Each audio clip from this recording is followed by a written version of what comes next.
नमस्कार दोस्तों, स्वागत है आप सभी साथियों का एक स्मार्ट स्टडी पर। साथियों, रेलवे ग्रुप डी यानी लेवल 1 एग्जाम के लिए साइंस के बहुत ही इंपॉर्टेंट क्वेश्चंस देखेंगे। ये पीवाईक्यू बेस्ड बहुत ही इंपॉर्टेंट एनसीईआरटी के क्वेश्चंस हैं जो कि विभिन्न परीक्षाओं में पूछे गए हैं रेलवे के अभी रिसेंटली 2022 से 24 तक में। ठीक है, आपको पता है कि ग्रुप डी का पेपर जो है ना आपका 17 नवंबर से स्टार्ट है, दिसंबर के एंड तक का आपका पेपर चलेगा। और आज के इस वीडियो में जो क्वेश्चंस है ना साथियों, आप देखिए पहले पूरा क्लास, फिर आपको समझ में आएगा। इस वीडियो से बहुत सारे क्वेश्चंस आपको हूबहू आपके पेपर में देखने को मिलेंगे। तो चलिए बिना देरी किए हुए क्लास को शुरू करते हैं। देखते हैं क्वेश्चन साथियों। देखिए, पहला क्वेश्चन है, निम्नलिखित में से कौन सा पादपों के लिए सूक्ष्म पोषक तत्व नहीं है। देखिए, पादपों के लिए जो सूक्ष्म पोषक तत्व होते हैं ना, वो साथियों तृतीयक श्रेणी में आते हैं, तीसरे नंबर पे आते हैं। और वो जो होते हैं वो कौन कौन से होते हैं सूक्ष्म पोषक तत्व? तो देखिए, लोहा होता है, मैग्नीज होता है, मैग्नीज के अलावा इधर क्लोरीन भी होता है, लेकिन मैग्नीशियम नहीं होता है। आप बोलोगे सर मैग्नीशियम किस में आता है? तो मैग्नीशियम जो है ना ये सेकंड यानी द्वितीयक पोषक तत्व है, याद रखना। तो इस क्वेश्चन का करेक्ट आंसर होगा option number c, magnesium. Magnesium जो है ये सूक्ष्म पोषक तत्व नहीं है। देखिए, आपको बता देते हैं, zinc, copper, manganese, iron, boron, इसके अलावा मॉलिब्डेनम, ये सभी जो है ना ये जो है सूक्ष्म पोषक तत्व की श्रेणी में आते हैं। द्वितीयक पोषक तत्व की बात करें, इसमें कैल्शियम, मैग्नीशियम और सल्फर शामिल है। ठीक है, जैसे कि इस वाले क्वेश्चन में ऑप्शन में आपको मैग्नीशियम दिया हुआ था, तो ये सूक्ष्म पोषक तत्व नहीं आएगा। और जो प्राथमिक पोषक तत्व होता है वो होता है कार्बन होता है, हाइड्रोजन होता है, नाइट्रोजन, ऑक्सीजन, फास्फोरस और पोटासियम। ये बहुत इंपॉर्टेंट क्वेश्चन है, इससे आपको क्वेश्चन पूछा जाएगा, 100% लिख के ले लो, तो इसको आप याद रखना। ठीक है, पादपों में जाइलम किसके परिवहन के लिए उत्तरदायी होता है? तो पादपों में जाइलम जो होता है वो किसके परिवहन के लिए उत्तरदायी होता है? देखिए, करेक्ट आएगा जल और घुले हुए खनिज, इन दोनों के लिए ही, यानी ऑप्शन नंबर भी करेक्ट होगा, जल और घुले हुए खनिज के लिए। निम्नलिखित में से कौन सा हार्मोन पादपों में वृद्धि गतिविधि का निरोध करता है? तो इनमें से कौन सा हार्मोन है जो पादपों में वृद्धि गतिविधि का निरोध करता है? देखिए, करेक्ट आंसर यहाँ आपका हो जाएगा एब्सिसिक एसिड, यानी करेक्ट आंसर होगा साथियों option number c. Abscisic acid जो है ना ये हार्मोन जो है ये पादपों में वृद्धि गतिविधि का निरोध करता है, याद रखना है। अगला, स्टार्च निम्नलिखित में से किस जीवाणु की श्रेणी से संबंधित है? स्टार्च की बात की जा रही है कि स्टार्च निम्नलिखित में से किस जीवाणु की श्रेणी से संबंधित है? तो भाई स्टार्च को हम कार्बोहाइड्रेट के रूप में जानते हैं, करेक्ट होगा ऑप्शन नंबर बी, कार्बोहाइड्रेट। निम्नलिखित में से कौन सी जीरोफाइट की विशेषता नहीं है? जीरोफाइट कुल के जो पौधे हैं उनकी विशेषता नहीं है। तो देखिए, जीरोफाइट कुल की जो पौधे होते हैं उनमें छोटी पत्तियां होती हैं, मोमी, उपत्वचाव होता है, इसके अलावा गर्त में रंध्र होता है, लेकिन स्टोमेटा की बड़ी संख्या इसमें नहीं होती है। तो करेक्ट आएगा ऑप्शन नंबर बी। हेलोफाइट पादप हुआ है जो निम्नलिखित में से किस श्रेणी की मृदा पर उगते हैं? बताइए, हेलोफाइट पादप जो है वो किस श्रेणी की मृदा पर उगते हैं? तो याद रखना लवण मृदा पर, लवणीय मृदा पर, यानी राइट आंसर होगा ऑप्शन नंबर बी, लवणीय मृदा। करेक्ट आंसर हो जाएगा ऑप्शन नंबर बी, यहाँ आपका इस क्वेश्चन के लिए बिल्कुल करेक्ट आंसर है। आगे देखिए, अगला है, निम्नलिखित में से कौन सा पादपों में संवहन पुल का भाग नहीं है? निम्नलिखित में से कौन सा पादपों में संवहन पुल का भाग नहीं है? काफ़ी अच्छा क्वेश्चन है। ठीक है, तो संवहन पुल का इनमें से कौन सा भाग नहीं है? फ्लोएम है, जाइलम है, कैम्बियम है, लेकिन एंडोडर्मिस जो है ना ये नहीं है। तो ऑप्शन नंबर डी करेक्ट होगा, एंडोडर्मिस। निम्नलिखित में से कौन सा पादपों में संवहन पुल का भाग नहीं है? याद रखना एंडोडर्मिस यहाँ आपका करेक्ट आएगा। इसके अलावा पादपों में संवहन पुल का भाग जो है फ्लोएम है, जाइलम है, कैम्बियम भी है। चलिए आगे देखिए, अगला क्वेश्चन है, निम्नलिखित में से किस माध्यम में ध्वनि की चाल अधिकतम होती है? देखिए, इनमें से किस माध्यम में ध्वनि की चाल जो है वो अधिकतम होती है? याद रखना समुद्री जल में। और समुद्री जल में ध्वनि की चाल होती कितनी है? ये बहुत इंपॉर्टेंट क्वेश्चन है, बहुत ज़्यादा पूछा जाता है।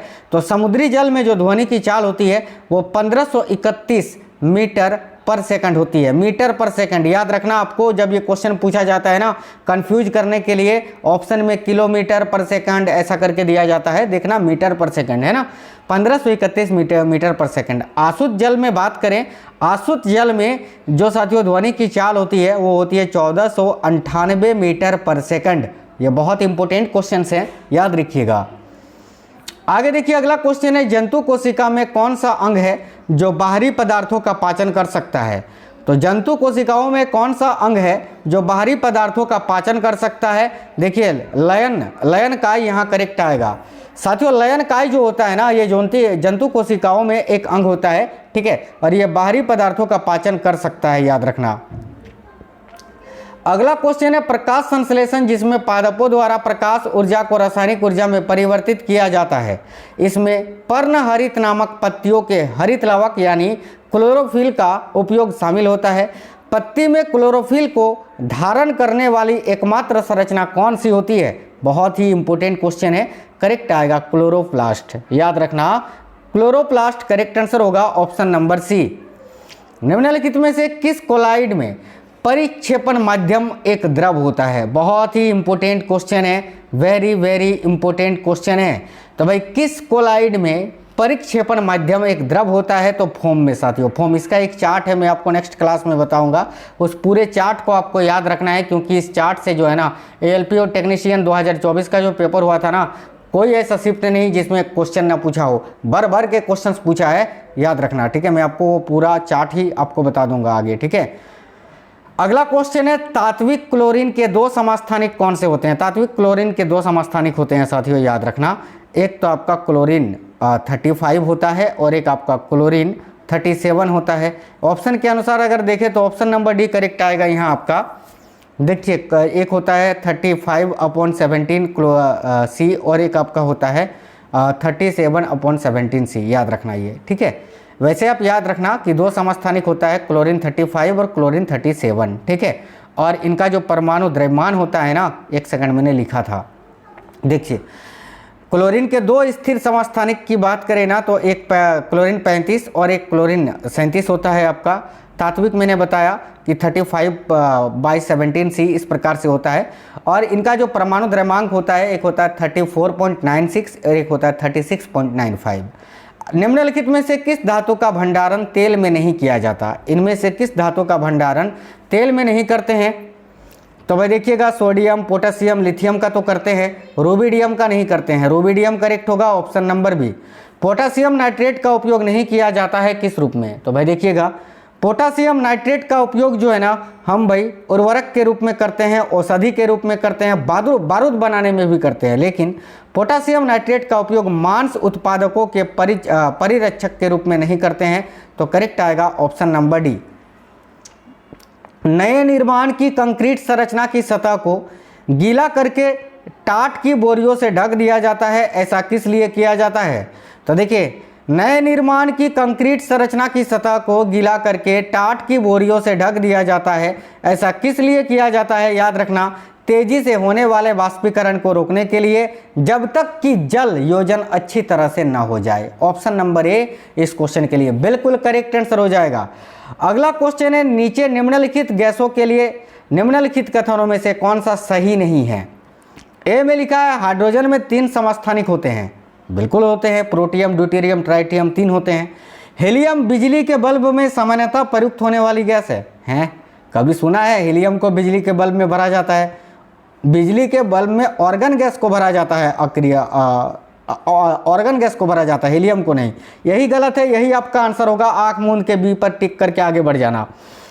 बाकी के ऑप्शन भी ध्यान से देख लेते हैं। सी में लिखा है, अंतरिक्ष यानों में रॉकेट इंजनों में ईंधन के दहन के लिए ऑक्सीजन का उपयोग किया जाता है। हाँ सही है। इसके अलावा खाद्य पैकेजिंग में वायु के स्थान पर नाइट्रोजन का गैसीय रूप में उपयोग किया जाता है, ये भी सही है। ऑप्शन नंबर बी गलत है, यही आपका आंसर होगा। आगे देखिए, निम्नलिखित में से कौन सा कथन कांच के लिए सत्य नहीं है। बोला है सत्य नहीं है, यानी गलत है। तो भाई कांच के लिए गलत कथन आपको चुनना है। ए में लिखा है, सोडियम सिलिकेट को जल विलय, देखिए सोडियम सिलिकेट को जल विलय कांच के रूप में किया जाना जाता है, जो कि सही है, ठीक है। कांच को अतिशीतित द्रव कहा जाता है, यह भी सही है। कांच के गलित द्रव्यमान के शीतलन पर क्रिस्टलता विकसित होती है, नहीं, कांच के गलित द्रव्यमान के शीतलन पर क्रिस्टलता विकसित नहीं होती है, यही आपका आंसर होगा। ये गलत है साथियों, ऑप्शन नंबर सी। डी में लिखा, विभिन्न रंगीन सामग्रियों को मिलाकर रंगीन कांच बनाया जा सकता है। हाँ भाई, बनाया जा सकता है, सी गलत है, यही आंसर होगा। साथियों वीडियो को लाइक जरूर करिएगा आप लोग सभी। किसी तत्व के रासायनिक गुणधर्म को निर्धारित करने के लिए निम्नलिखित में से कौन उत्तरदायी है? तो याद रखना परमाणु संरचना तो ऑप्शन में है नहीं, तो परमाणु संरचना अगर ऑप्शन में नहीं है तो इसका आंसर हम इलेक्ट्रॉन करेंगे। किसी तत्व के रासायनिक गुणधर्म को निर्धारित करने के लिए निम्नलिखित में से कौन उत्तरदायी है? तो इलेक्ट्रॉन। निम्नलिखित में से किसका उपयोग कागज के विरंजन में किया जाता है? अब देखिए, कागज के विरंजन में ऐसे तो क्लोराइड का प्रयोग करते हैं, ऑप्शन नंबर ए क्लोराइड। कभी कभी अगर क्लोराइड आपको ऑप्शन में ना मिले तो पोटेशियम परसल्फेट, अगर पोटेशियम याद रखना, पोटेशियम परसल्फेट, ये अगर ऑप्शन में दिखे तो यही आपको आंसर करना है, और अगर ये ऑप्शन में ना दिखे तो क्लोराइड आपको केवल दिया हुआ रहेगा, वही आंसर करना है। देखिए, निम्नलिखित में से ऊष्मा अंतरणों में कौन सा संवहन का एक उदाहरण है? आपको बताना है निम्नलिखित में ऊष्मा अंतरणों में कौन सा संवहन का एक उदाहरण है। ऑप्शन नंबर ए में लिखा है माइक्रोवेव ओवन में भोजन को गर्म करना, नहीं, ये जो है संवहन का नहीं उदाहरण है साथियों, ठीक है। बी में लिखा है गैस स्टोव पर एक बर्तन में जल उबालना, हाँ जल उबल रहा है ना, तो ये संवहन का उदाहरण है, ऑप्शन नंबर बी इसका करेक्ट आंसर हो जाएगा। सी में लिखा है धूप में गर्मी महसूस होना, नहीं, ये तो तापीय इफेक्ट है। इसके अलावा डी में लिखा है किसी पीतल की छड़ के एक सिर को गर्म करना और दूसरे सिरे पर तापमान में वृद्धि का अवलोकन, नहीं, ये भी गलत है, ऑप्शन नंबर बी इस क्वेश्चन का करेक्ट आंसर होगा। जल की सूक्ष्म बूंदों से इंद्रधनुष बनने की परिघटना में क्या शामिल होता है? तो इंद्रधनुष बनना ये प्रकाश के पुनः परावर्तन या पूर्ण अपवर्तन या पूर्ण आंतरिक परावर्तन, जिसको आप टोटल इंटरनल रिफ्लेक्शन बोलते हैं साथियों, ठीक है, उसका उदाहरण है।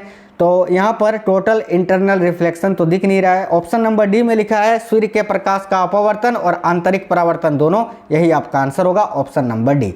आगे देखिए, सूर्य पृथ्वी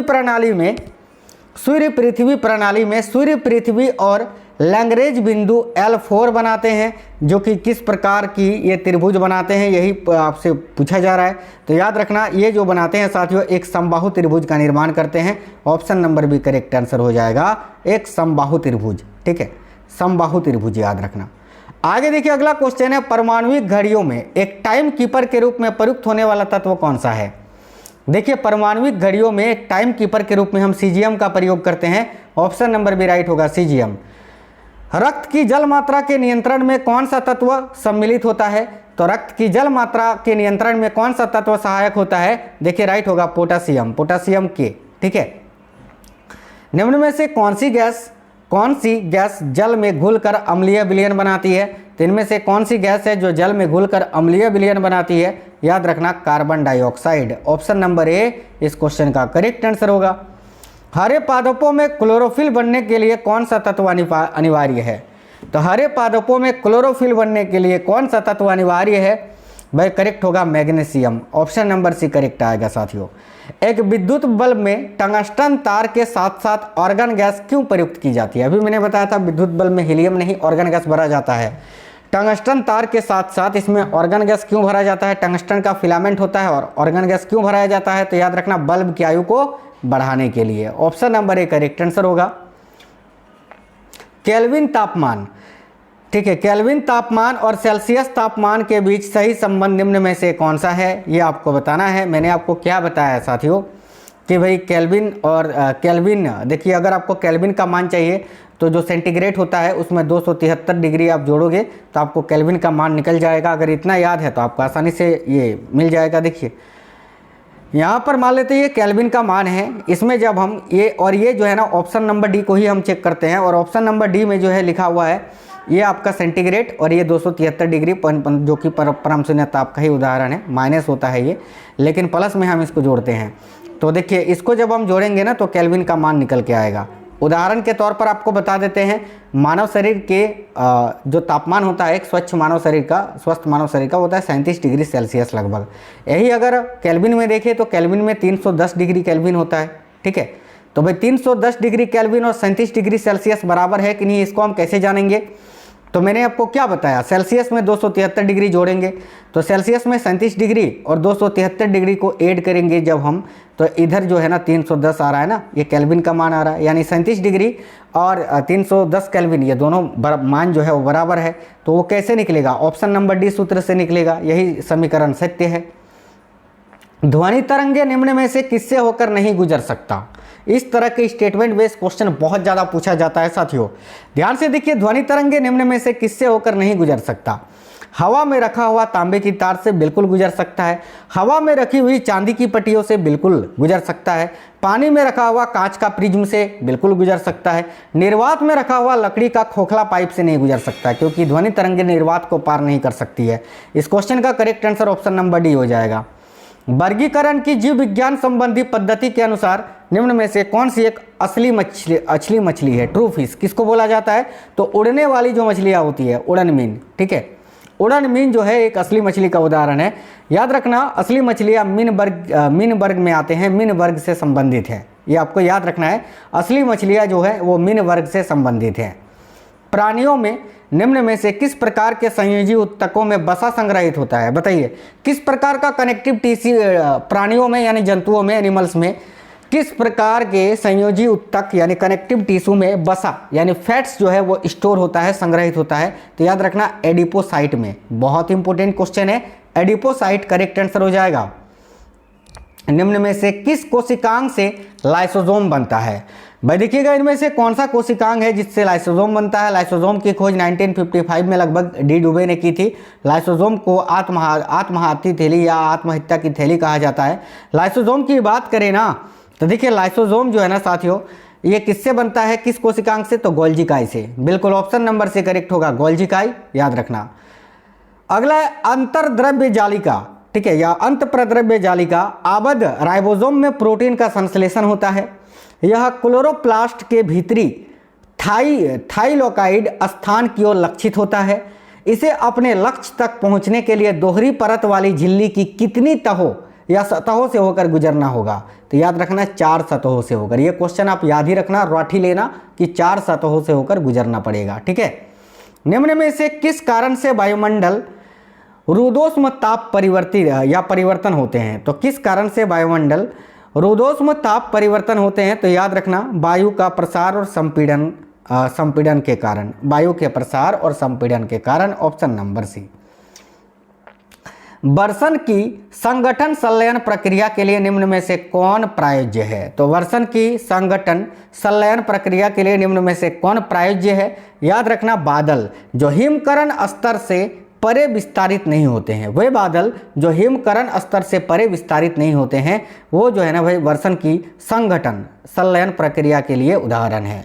आगे देखिए, फोटोग्राफर के फ्लैश गन से चमकीले प्रकाश का निकलना देखा जाता है। निम्न में से किस आदर्श गैस की उपस्थिति के कारण यह चमक होती है? जब आप अपने फ़ोन में ही देख लो, जब आप फोटो क्लिक करते हो तो पीछे से एक फ्लैश लाइट जलता है, वो जो फ्लैश लाइट से चमक उत्पन्न होती है वो किस आदर्श गैस के कारण होती है? तो जीनॉन के कारण। बहुत इंपॉर्टेंट क्वेश्चन है, जीनॉन याद रखना, जो कि एक अक्रिय गैस है।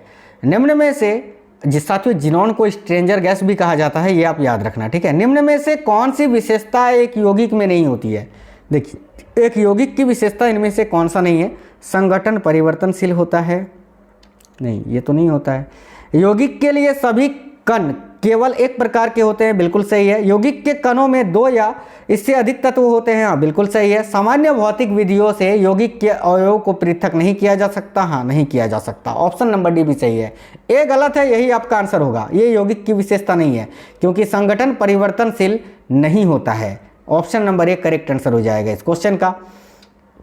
उष्मा हानि बराबर उष्मा वृद्धि का संबंध निम्न में से किससे निरूपित होता है? वेरी वेरी इंपॉर्टेंट क्वेश्चन है। उष्मा हानि बराबर उष्मा वृद्धि का संबंध किससे है भाई? तो याद रखना कैलोरीमिति का सिद्धांत से या कैलोरीमीटर का सिद्धांत से। कैलोरीमिति ऑप्शन नंबर सी इस क्वेश्चन का करेक्ट आंसर होगा। सुबह या शाम के वक्त जब सूरज क्षितिज से पास होता है तो यह लालिमा युक्त प्रतीत होता है। इस अवलोकन के लिए जिम्मेदार परिघटना कौन सा है? तो याद रखना करेक्ट आएगा प्रकाश का प्रकीर्णन, ऑप्शन नंबर सी राइट है। अगला, किसी द्रव का दाब गहराई h के साथ P बराबर P0 प्लस PgH के रूप में परिवर्तित होता है, जहां P उस द्रव का घनत्व है, P जो है उस द्रव का घनत्व है। यह व्यंजन किससे संबंधित है? तो ये पास्कल के नियम से संबंधित है, ऑप्शन नंबर 1 करेक्ट आएगा, पास्कल के नियम से। अगला क्वेश्चन है, लसिका के बारे में निम्न में से कौन सा कथन सही है? देखिए ऑप्शन नंबर ए में लिखा है लसिका कोशिकाओं में से रक्तस्राव के कारण बनती है, बिल्कुल सही कथन है ये। बी में लिखा है लसिका में रक्त कोशिकाएं जैसी आरसीबी होती है, गलत है। ठीक है, आरबीसी होती है, ये गलत है। रक्त परिसंचरण हृदय द्वारा भी लसिका परिसंचारित की जा सकती है, ये गलत है। लसिका केवल हार्मोन को ले जाने का कार्य करती है, ये भी गलत है। ऑप्शन नंबर ए इस क्वेश्चन का करेक्ट आंसर हो जाएगा। प्राणियों के निम्न में से किन या किस वर्ग में त्रिकोष्ठीय हृदय होता है? तो 3 कोष्ठीय का हृदय उभयचर और सरीसृप में पाया जाता है, ऑप्शन नंबर बी करेक्ट होगा। जैसे मेढक उभयचर में आते हैं, 3 कोष्ठीय हृदय होता है। कमरे के तापमान पर एक फ्लास्क में 2 अभिकारक गैस बुलबुले उत्पन्न कर रहे हैं जो चूने के पानी को दुधिया कर देते हैं, वे अभिकारक क्या हो सकते हैं? तो भाई मैग्नीशियम कार्बोनेट और हाइड्रोक्लोरिक अम्ल, ऑप्शन नंबर बी इस क्वेश्चन का करेक्ट होगा। निम्न में से किन 2 अभिकारकों के मध्य अभिक्रिया हाइड्रोजन गैस उत्पन्न करेगी? देखिए मैग्नीशियम और हाइड्रोक्लोरिक अम्ल की हम अभिक्रिया कराते हैं। चलिए मैग्नीशियम की जब हम HCl के साथ अभिक्रिया कराएंगे तो क्या उत्पन्न होगा? देखिए मैग्नीशियम जो है ना, ये मैग्नीशियम क्लोराइड बन जाएगा और ये इधर हाइड्रोजन जो है, ये हाइड्रोजन गैस बाहर निकल जाएगा। तो भाई ये तो सही है, इससे तो हो सकता है। तो ऑप्शन नंबर ए सत्य है, यही आपका आंसर होगा। आगे चेक करने की क्या जरूरत है, ऑप्शन नंबर ए करेक्ट है। निम्न में से कौन सा अभिलक्षण हाइड्रोजन, नाइट्रोजन, ऑक्सीजन और कार्बन डाइऑक्साइड में सर्विस्ट यानी कॉमन है? यह सभी द्विपरमाणु हैं? नहीं, यहाँ पर बी में लिखा है, एक सेकंड, बी में लिखा है साथियों यहाँ कि कमरे के ताप पर ये सभी गैस है। हाँ बिल्कुल सही है। ये सभी रंगीन है? नहीं, इन सभी की अभिक्रियाशीलता एक समान है? नहीं, सभी का अलग अलग है। ऑप्शन नंबर बी करेक्ट होगा। चलिए आगे देखिएगा, यौगिक, ये जो यौगिक आपको दिख रहा है ना, ये क्या है, इसमें क्या है?